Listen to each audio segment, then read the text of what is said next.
Bonjour, j'espère que vous allez bien. Aujourd'hui, je vais vous montrer comment gérer les conditions préalables et postérieures des vocab tests Cypress à l'aide des fonctions appelées ou pour organiser efficacement vos suites de tests. C'est parti.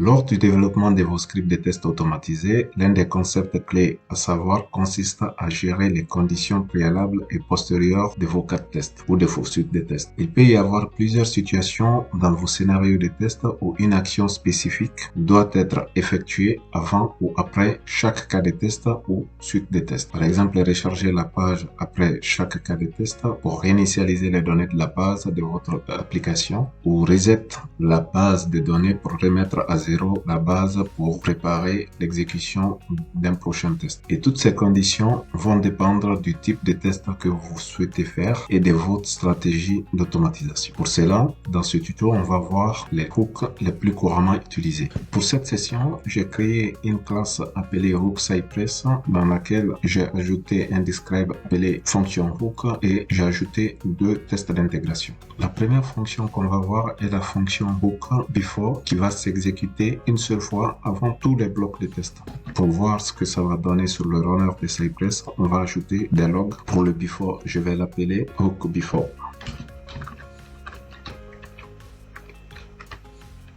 Ensuite, on a une deuxième fonction qui s'appelle before each qui va s'exécuter avant chaque bloc de test. Par exemple, si vous avez 3 blocs de test, il va s'exécuter une fois avant chaque bloc de test. Donc, celui-là, on a le before each et on va le nommer hook before each. À l'inverse, si vous voulez exécuter un certain nombre de scripts de test après l'exécution de chaque bloc de test, vous pouvez ajouter le hook qui s'appelle le after each. On va le nommer hook after each.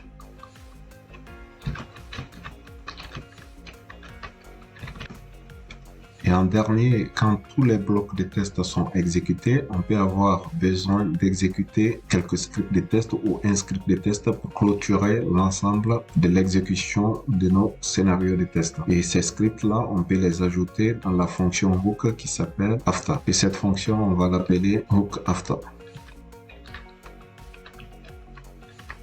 Une fois qu'on a fini d'orchestrer nos fonctions hook dans notre classe de test et qu'on a nos tests d'intégration, on va exécuter pour voir ce que ça va donner dans le runner de Cypress. Pour cela, je vais taper la commande npx cypress open.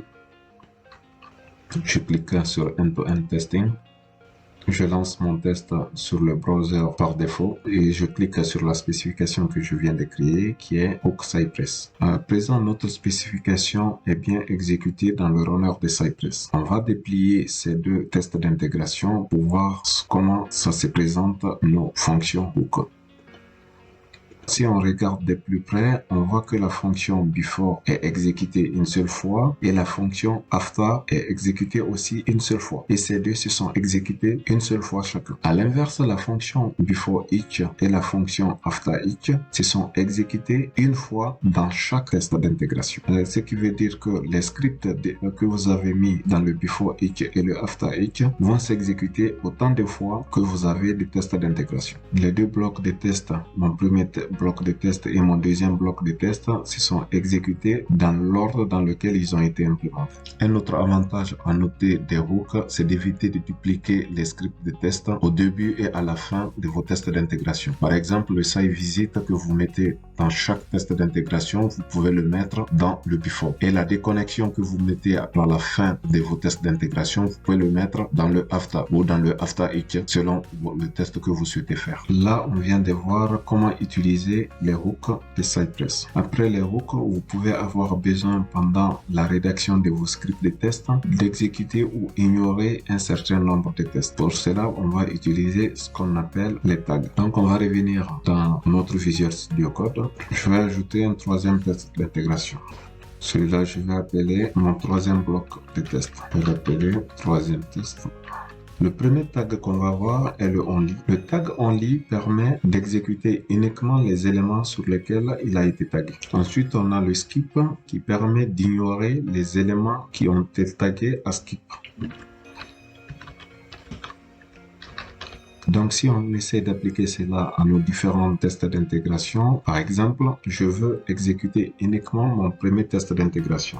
Je vais le mettre à only, j'enregistre, je reviens sur le runner pour voir ce que ça donne. Ici, je vois que le seul test d'intégration qui a été exécuté est mon premier test. Cette fois-ci, je vais ignorer l'exécution de mon dernier bloc de test. Pour cela, je vais faire skip, j'enregistre. On voit sur le runner de Cypress qu'il a exécuté 2 tests et il a ignoré le 3e test. On a ces mêmes informations à ce niveau où on a 2 tests passants et un test ignoré.